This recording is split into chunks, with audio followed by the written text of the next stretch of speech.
Selamat datang di channel Pemuja Malam. Jangan lupa like, share, and subscribe ya. Terima kasih. Episode 29. Kalian harus dihukum karena tidak menurut.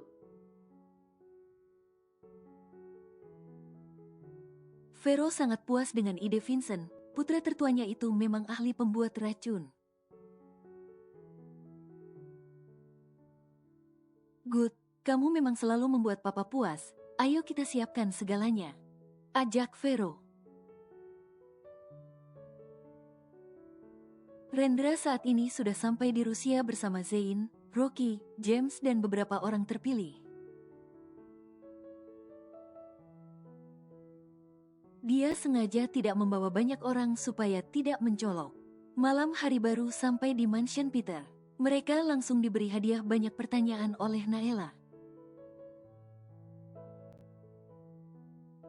Terutama masalah penculikan tersebut. Bagaimana bisa istri dan mamamu bisa diculik? Apa saja yang kamu lakukan, ha? Bentak Naela.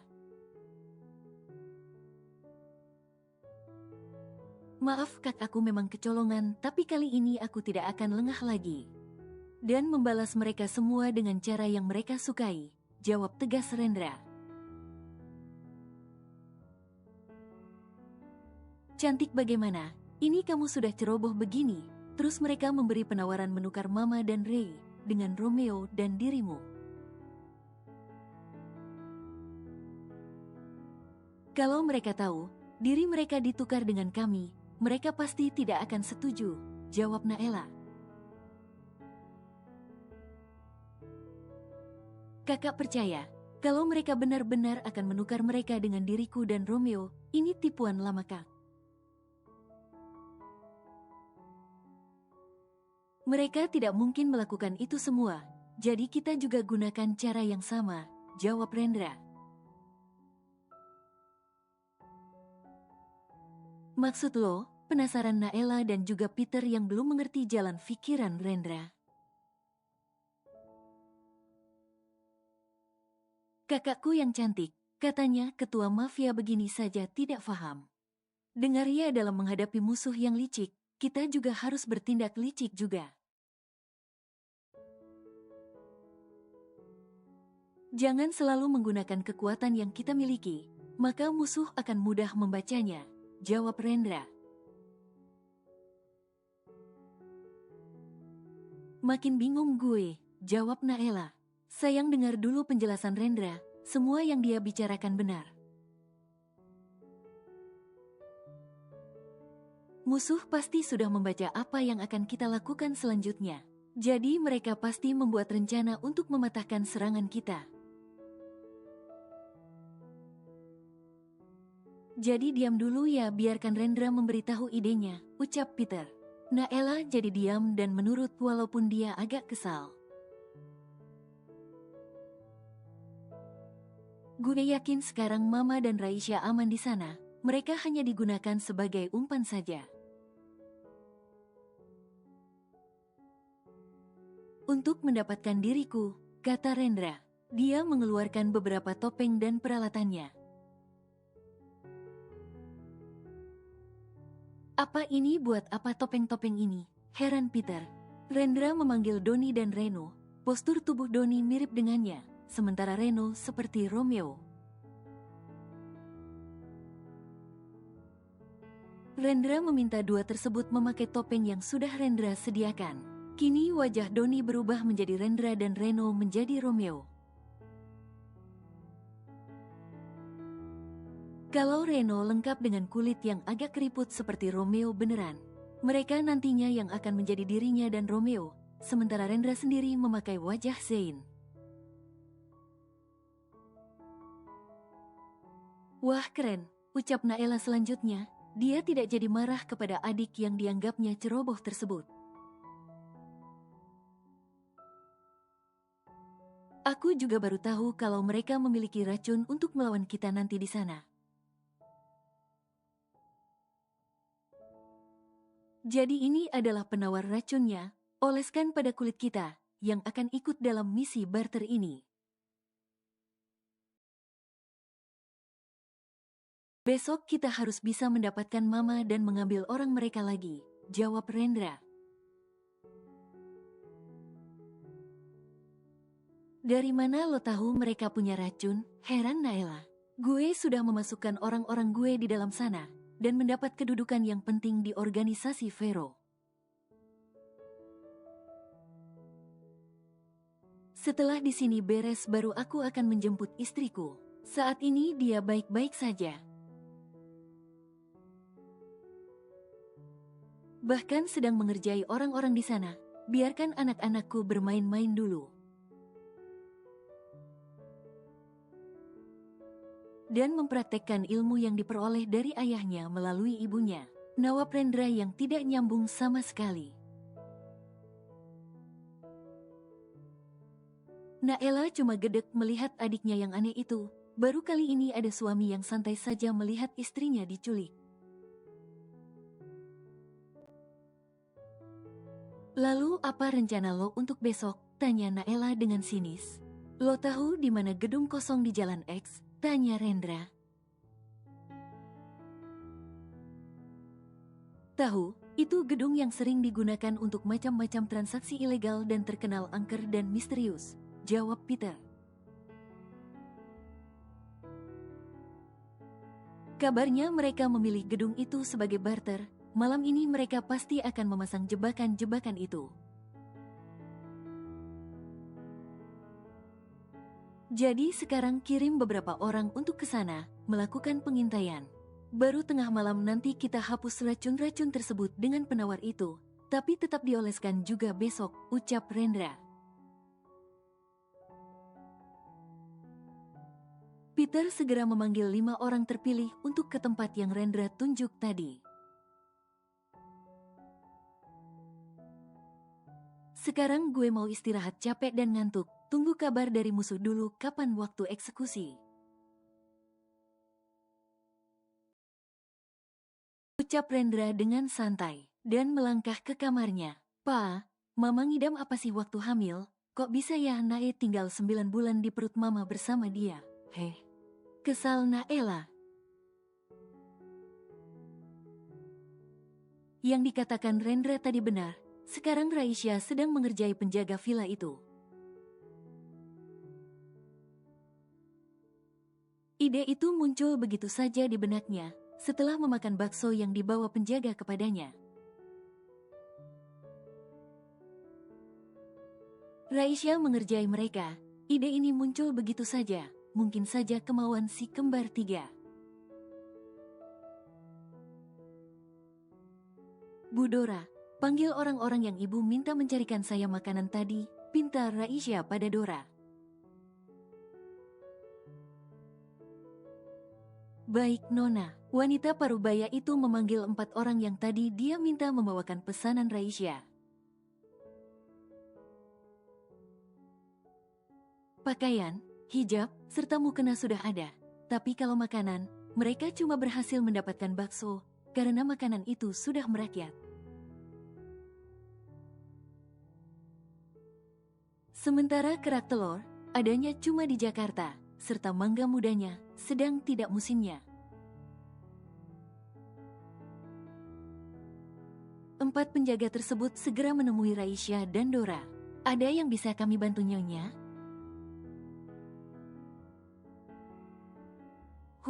Hua, mana mangga muda dan kerak telur yang aku minta?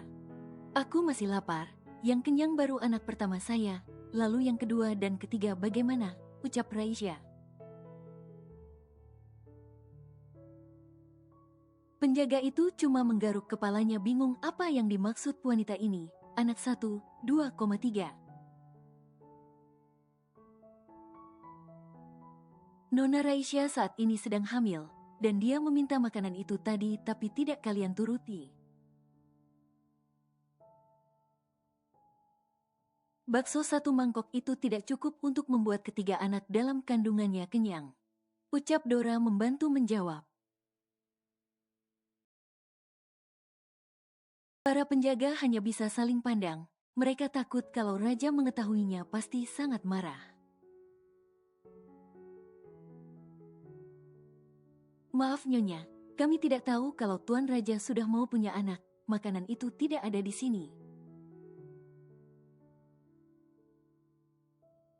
Dan mangga muda juga tidak ada, belum musim nyonya. Jawab penjaga. Hik, hik, sayang jangan ngiler ya, kalau kalian tidak bisa mendapatkan makanan itu. Hik, hik.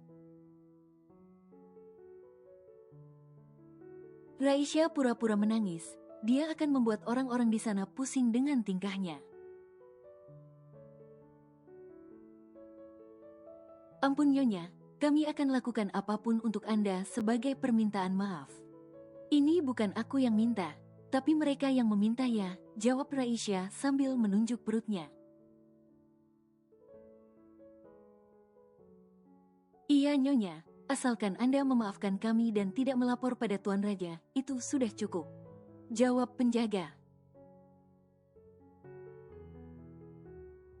Memangnya apa yang akan Raja lakukan jika saya melapor? Kepo Raisya. Tuan bisa menyiksa kami bahkan memutilasi kami hidup-hidup nyonya. Jawab penjaga. Raisya merasa ngeri juga mendengar hukuman yang akan mereka dapat nantinya kalau Raja tahu. Tapi tekadnya sudah bulat untuk membuat orang-orang di tempat ini sibuk dan melaporkan tingkah Raisya pada bos mereka. Oke baiklah, tapi kalian harus dihukum karena tidak menurut, kata Raisya. Baik nyonya, kami akan terima hukumannya, jawab mereka berempat. Raisya meminta orang-orang berpostur tinggi dan kaku itu untuk menari dan bernyanyi di pinggir pantai, disaksikan pengawal yang lainnya. Malam ini kalian harus menghibur kami semua dengan menari dan bernyanyi di pinggir pantai, dan membuat acara bakar-bakar di sana.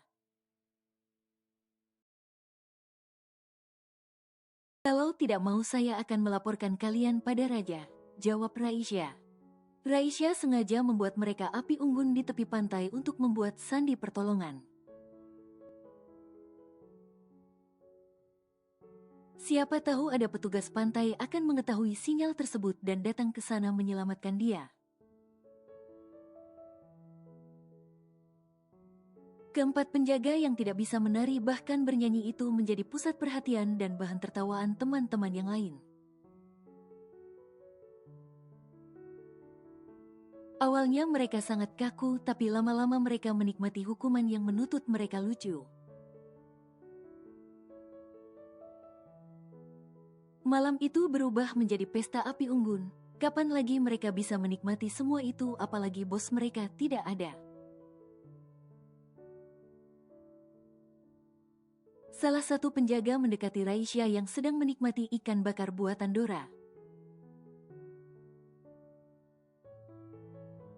Menyerahkan secarik kertas untuk Raisya. Nyonya saya orang Tuan Narendra, Anda jangan khawatir, saya ada di sini membantu Anda. Dan teruskan aksi Anda ini sambil menunggu Tuan. Saat ini beliau berada di Rusia untuk menyelamatkan Nyonya Kimi yang disekap juga di markas Red Wolf. Kira-kira seperti itu isi surat yang ditulis penjaga tadi. Sementara di belahan dunia yang lain. Pagi itu Vero menghubungi Naela perihal barter yang akan mereka lakukan. Halo cantik, apakah adik serta papamu sudah datang membawa abang tercintaku? Tanya Vero di telepon. Tentu saja, mereka sudah ada di sini sejak tadi malam. Apa mau lo sekarang? Ucap ketus Naela. Sabar sayang, lalu bagaimana dengan saudara kamu yang paling ganteng itu? Apa dia siap bertukar posisi dengan istri tersayangnya? Ucap Vero.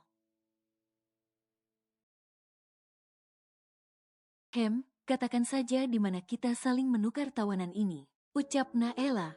Oke, sabar bagaimana kalau kita bertemu di gedung 0B, di Jalan D, kami sudah berada di sini.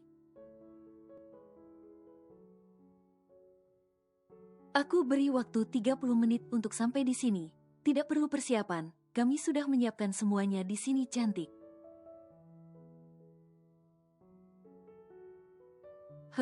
Naela cuma menanggapi kata-kata Vero dengan deheman. Mungkin mereka mengira dengan memberi waktu 30 menit untuk perjalanan, Lion King tidak bisa mempersiapkan orang-orangnya. Tapi mereka salah, di sini sudah siap, bahkan pasukan bayangan yang dibawa Narendra sudah berada di lokasi. Ditambah orang-orang terpilih Peter. Pagi itu mereka berangkat hanya dengan orang-orang tertentu saja, Naela beserta Peter.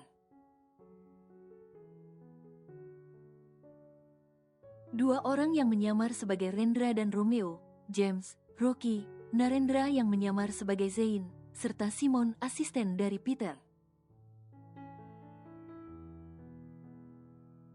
Kenapa Zain tidak ada di dalam rombongan? Zain mendapat tugas memantau keadaan musuh. Bagaimana pergerakan mereka melalui monitor yang tidak jauh dari gedung itu berada? Mereka menyewa rumah yang tidak jauh dari gedung tersebut sebagai pusat pantauan. Dan Zain bisa berkomunikasi dengan mereka semua melalui sebuah alat khusus. Dua buah mobil van berhenti di depan gedung kosong itu. Romeo palsu diborgol tangannya dan dia mulai berakting. Bahkan dia pandai meniru suara Romeo. Vero, selamatkan gue goblok, jadi orang yang berguna sedikit dong, teriak Romeo palsu. Vero yang mendengarnya langsung tersenyum, dia yakin kalau itu adalah Romeo asli. Vero bicara melalui pengeras suara supaya mereka membawa tawanan ke tengah gedung. Vero sudah membawa Kimi yang diborgol juga tangannya. Cik pengecut, lo pikir dengan cara licik seperti ini lo bisa menang? Kimi tersenyum sinis memandang jijik ke arah Vero. Hahaha, gue sudah hafal pergerakan suami, anak dan menantu lo itu cantik. Jadi tenang saja, kalian semua pasti akan mendapatkan kejutan yang luar biasa. Asal lo tahu, di setiap tempat ini sudah kami tebar racun yang bisa melumpuhkan saraf otot manusia. Jadi hari ini tidak cuma lo serta menantu bodoh lo itu yang kami dapatkan, tapi mereka semua. Lihat itu, mereka sudah masuk perangkap dan sebentar lagi akan menjadi budak dari Red Wolf. Lion King, beserta keluarga Ibrahim, akan menjadi kelinci percobaan gue, hahaha. Tawa Vero menggelegar, dia pikir sudah pintar dan hebat. Ayo pak, kita keluar, ajak Vincent. Vero menarik lengan Kimi dengan lembut. Dia ingin menunjukkan kepada si posesif tingkat tinggi itu kalau berhasil menyentuh istrinya. Vero sengaja ingin memancing kemarahan Zain dan akan sangat menguntungkannya. Sebenarnya Zain memang marah melihat istrinya digandeng pria lain melalui monitor, tapi dia harus bisa menahannya. Kedua ketua organisasi itu akhirnya bisa bertatap muka langsung setelah sekian lama. Terakhir Peter berhadapan langsung dengan Vero 3 tahun yang lalu, ketika dia menghancurkan markas selama Vero. Kini dia bertekad akan menghabisi pria licik itu. Mana mama dan adik iparku? Tanya Peter. Tenang anak muda, ini mama kalian. Kalau adik iparmu yang cantik itu berada di tempat yang aman sekarang. Aku akan melepaskannya setelah Narendra menyelesaikan tugasnya dengan baik. Barulah kalian bisa bebas dan hidup bersama. Dengan bahagia, ucap Vero dengan senyum khasnya. Gue hanya akan melakukan penukaran kalau orangnya sudah lengkap. Jawab tegas Peter. Hahaha, pandai sekali kau anak muda. Tapi kali ini gue yang akan menentukan aturan mainnya. Jawab Vero, tersenyum miring. Apa maksud lo? Tanya Peter. Haha, lihat sekeliling kalian, perintah Vero. Peter dan yang lainnya menoleh di sekeliling mereka, dan posisi mereka saat ini sudah terkepung. Oh, cuma itu kemampuan kalian, main keroyokan. Cibanci, Red Wolf cuma bisa bermain keroyokan. Kata Peter yang sengaja memancing emosi Vero. Hahaha, bukan itu saja, kalian sebentar lagi akan menjadi budakku, hahaha. Lantai yang saat ini kalian injak mengandung racun yang bisa melumpuhkan saraf kalian, dan berat, lemes deh. Ucap Vero dengan optimis. Oh ya, tapi kami tidak merasakan apapun juga, dan bawa mama kemari. Teriak Naela. Hahaha, bawa juga Romeo dan Narendra ke tengah, baru kita bertukar tawanan. Ucap Vero lagi. Rendra dan yang lainnya tersenyum sinis, mereka mau menjebak rupanya.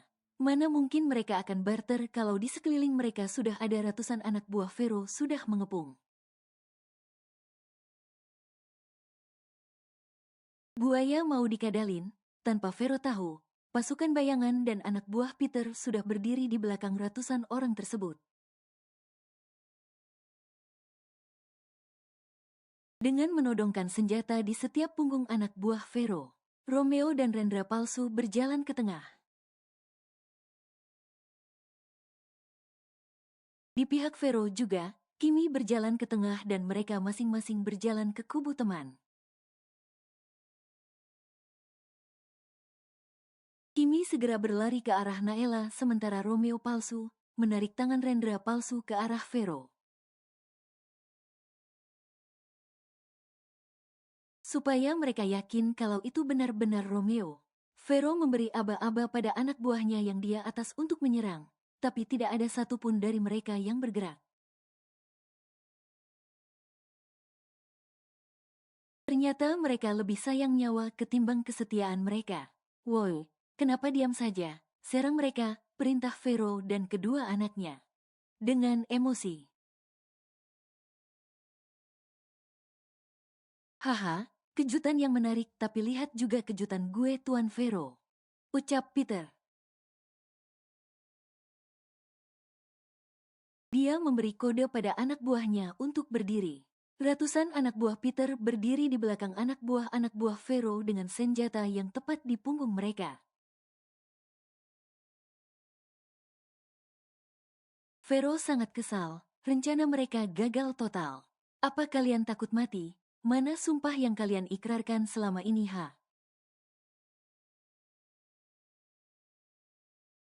Ayo serang mereka, sebentar lagi mereka akan lumpuh. Ucap Vero lagi. Akhirnya prajurit atau anak buah tersebut berusaha mengelak dengan cara mereka, sehingga pertarungan tidak bisa dihindarkan lagi. Yang di bawah juga saling bertarung. Vero melawan Peter, Zain palsu alias Rendra melawan Raja, Naela vs Vincent. Lo pikir kalian sudah jenius, membuat rencana yang begitu sempurna. Tapi kalian lupa, di atas langit masih ada langit lagi, kata Rendra pada Raja. Tapi kami masih punya senjata ampuh untuk melawan keluarga Anda, Tuan Zain. Jawab Raja. Oh ya, siapa Rendra itu dan istrinya? Hahaha, itu tidak akan berpengaruh. Ucap Rendra. Apa Anda tidak punya perasaan? Anak dan menantu Anda ada di tangan kami. Anda masih tenang-tenang saja. Jawab Raja. Dalam pertarungan tidak ada yang perlu memberatkan jalan kita. Gue yakin Rendra bisa lolos dan melindungi istri dan anak-anaknya. Lo itu orang yang tidak tahu berterima kasih. Sudah ditolong malah akan mencelakakan orang yang ditolongnya. Ucap Rendra.